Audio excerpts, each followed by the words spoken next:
Today, I want to talk about OceanGate's Titan submarine disaster on its way to the Titanic shipwreck. And I want to contrast it to an event which occurred literally just like 4 days before what seems to be the implosion of the submarine. There was a migrant ship off of the coast of Messina in Greece. It was full of essentially refugees from Libya, Afghanistan, Syria, Pakistan, all places that are going through various crises. And during the capsize, it seems like over 600 people died.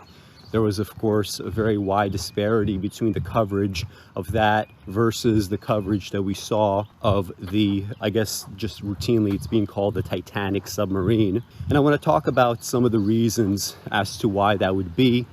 And I want to sort of compare and contrast the two events in terms of how they occurred. Now, personally, I didn't see any news stories whatsoever on the capsized vessel, despite the fact that it's just it probably is, I think at this point, the largest event in terms of casualties for migrant boats, I guess, in 2023. And it was actually only through the research I was doing on the Titan submarine that I found any references at all to the capsized vessel. So by way of that, I'm trying to bring attention to this other event, right? And it's one of these unfortunate kind of situations where this is what we have to do. If you look at the majority of people with YouTube channels, right? YouTube is a business. They're going to focus on the thing that gets the most clicks. I mean, even in this video, I'm going to have to use the Titan disaster to, in fact, discuss this other event. So first of all, when you saw the kind of coverage that the Titan submarine received, the biggest thing that people were concerned about is just how just imagining exactly what was going on in the sub. It took a while before they understood that there was in fact an implosion. Now, an implosion that deep into the ocean, what that would look like is most likely it would be an event that the brain would process as something that's just like essentially instantaneous. You're probably not going to see the implosion, and you're definitely not going to feel it, right? You would just essentially be from one split second to the next a blob. And what people were scared about was just kind of thinking, well, we know that they're running out of oxygen, and we know that they probably can't see anything down there. Are they just slowly suffocating to death? What are they saying? Are they turning to cannibals, right? This is exactly what the thought process was until we learned of the debris, which indicated an implosion. And interestingly enough, when you look at what happened to this migrant ship, it was called the Andriana. And based on the descriptions of how it all transpired, all the fears that people had and the sigh of relief that they all collectively felt when they learned about the Titan implosion, all those fears actually were realized throughout the course of this slowly sinking vessel. So, first of all, let's imagine the situation. It's something like 2 a.m. that it starts to sink. It is pitch black, right? In that kind of environment, if you're out late at night, you're on a boat, very often you would go out on the deck, let's say, and you wouldn't actually see anything at all, right? And you might not even be able to make a distinction between the sky and the water, right? Which is often how people end up drowning in these situations, right? They're swimming and they don't even actually know where is the water, right? Where is the sky? Where am I supposed to go? How am I supposed to swim? This is what makes it so dangerous. So that's sort of pitch black, not knowing what's going on. This is actually those worst fears that people were talking about, right? To explain why they were so interested in the Titanic sub. This actually is what was going on the capsized vessel here. The second point of interest is that as this was happening, right, people were being thrown overboard by the waves, by the kind of inequality, I guess, of the weight from one part of the ship to the next. And they really were, if you look at the witness statements, they were swimming past corpses. They were pushing living bodies out of the way, right, to get to the other side so they could possibly be saved. That kind of, I guess, spiritual cannibalism was in fact what was going on. And anybody that couldn't swim, And even if you could swim, right, vast majority of the cases, you would have just been dead. Of course, if you're one of the people that was locked inside below the deck, you would have had either, water flow in, or you would have seen what's happening on the outside and you can't actually make it out. I think, in fact, that was one of the problems that was going on. So it'll also be this kind of slow suffocation that everybody's fearful of, and that they were all collectively praying over when it comes to the Titan submarine. Another point of interest is whatever, let's just call it, regulatory framework of law and whatever else exists at the time. There is actually, in international law, if there is a ship of migrants of any kind that ends up sort of boarding on your waters, at the very least, what you have to do is, even if you don't ultimately accept them, you have to, in Europe, you have to process asylum claims. And what Greece has been doing over the last few years, there's been actually investigations going back several years into this. What Greece does is, whenever there are vessels that are anywhere near its water that is clearly full of migrants, what they do is they end up pushing it or giving it assistance, whether it's food, water, whatever else, to make sure that all the migrants end up making their way to Italy, right? Because Italy has become a kind of focal point here, right? Where a lot of these migrant groups end up going to Italy preferentially. And what Greece has been doing is illegal under international law, because I guess their calculus is, well, it's also illegal to not process these claims if they're underwater, but if we could sort of get them from actually, coming to us, that's like another layer of defense, right? And probably we're not going to be prosecuted. I mean, we're going to see if there's going to be any prosecutions here, because so far the only arrests that we've seen, of course, have been of the human smugglers, right? Of course, these are exploitative people, right? They prey on the vulnerable. They put them into, this was like a fishing boat, which is not equipped for this kind of thing.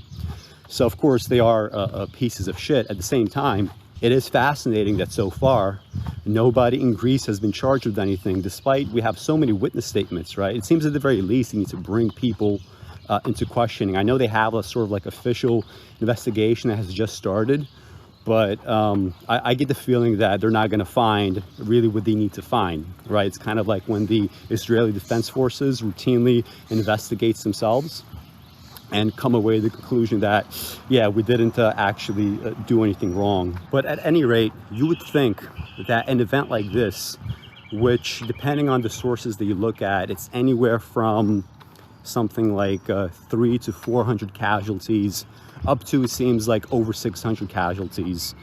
Probably we're going to end up something like 500 to 600 dead.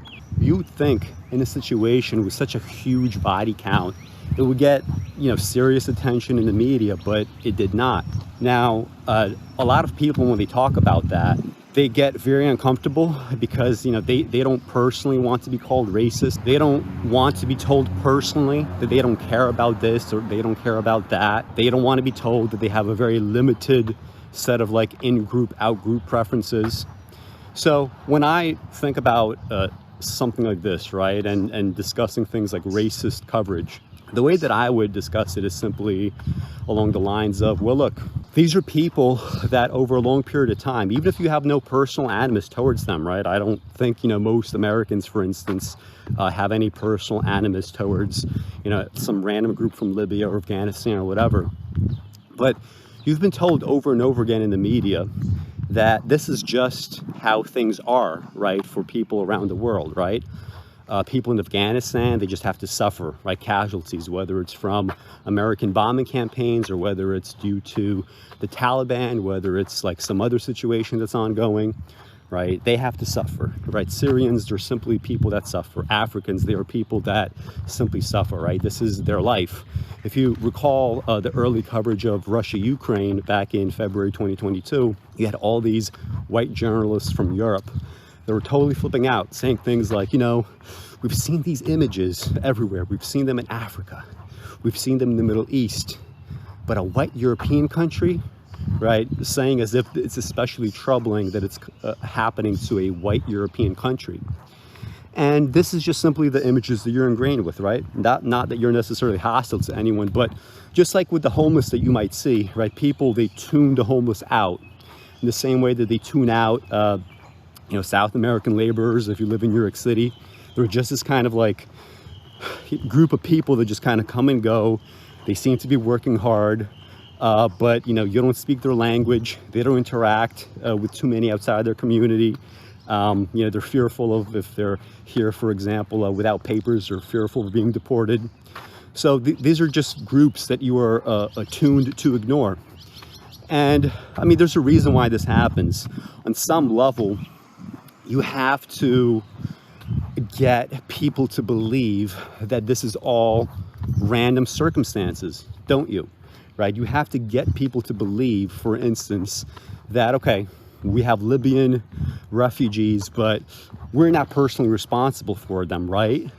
We're not supposed to be the ones that open up our borders to them. Because let me tell you, whatever guilt that you want to ascribe to the United States for the ultimate outcome of the Libyan civil war, you could choose any number that you want, right? We begin with a legal kind of intervention to stop civilian deaths. And then we very quickly turned that operation into an illegal war of regime change. So if you want to say that we're responsible for not 100%, but 75%, or 50%, or 25%, or even 10 or 5% of what's going on in Libya right now, if the number really is as low as 5%, that's still far more refugees than the number that we are taking in. To the extent that anyone else participated in this regime change, they also have an obligation to take them in.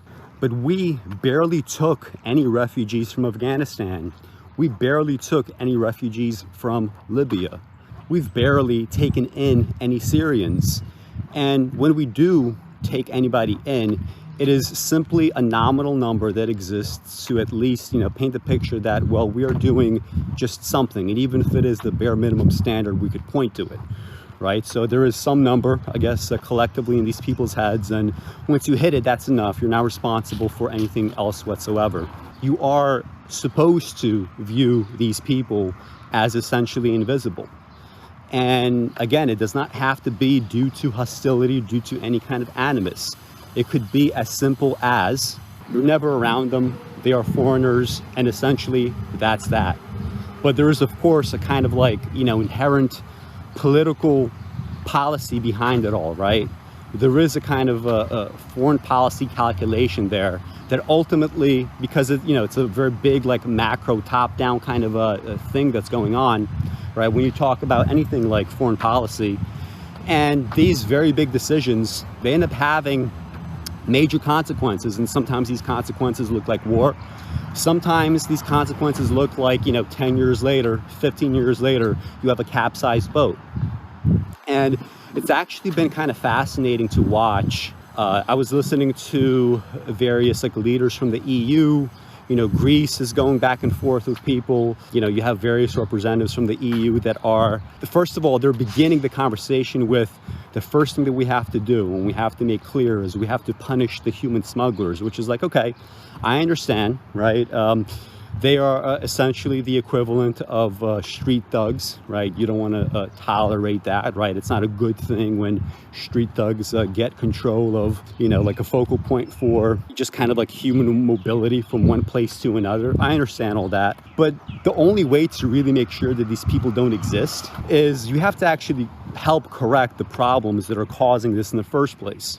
Whether it's, you might have to just absorb more people, or whether it's what I hope is going to start to happen more and more is, I hope people from the global south and their leaders, I hope they're going to start making the conversation about, well, forget about the human smugglers for a second.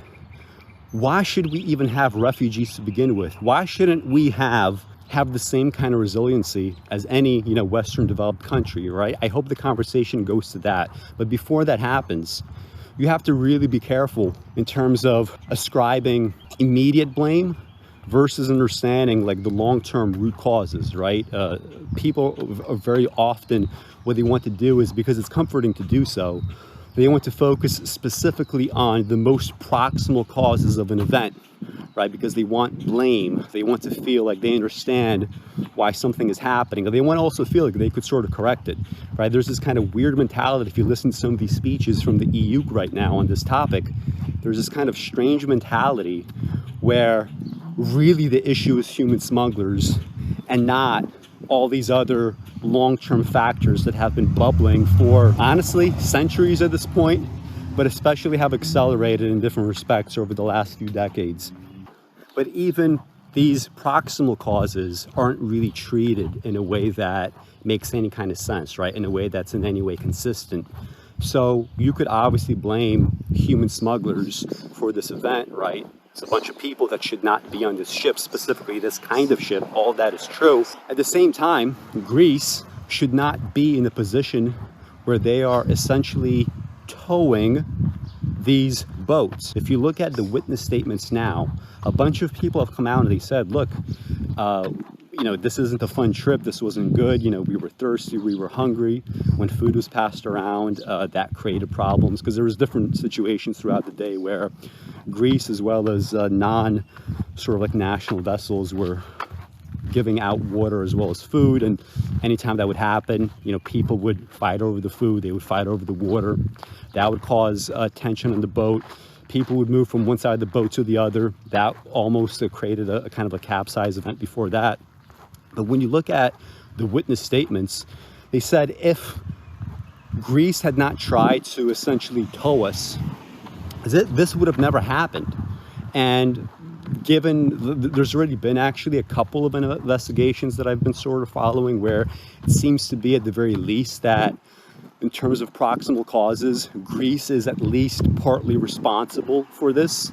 But of course, right, that proximate cause is not being treated equally, right, in terms of the human smugglers, right? They get punished because they are obvious criminals and they are the easiest to target. But Greece, right, is not going to be very easy to target either by an international body or domestically. And the last thing I want to talk about is if you are somebody that is still kind of uncomfortable with discussing all this in racial terms, just keep the following in mind. We have on the one hand these two events. We have the immediate implosion of Titan submarine on its way to the Titanic. And people, of course, are saying things like, you know, why was this guy in charge? Look at his statements. He has been so uninterested in safety, right? He clearly was not following best practices here.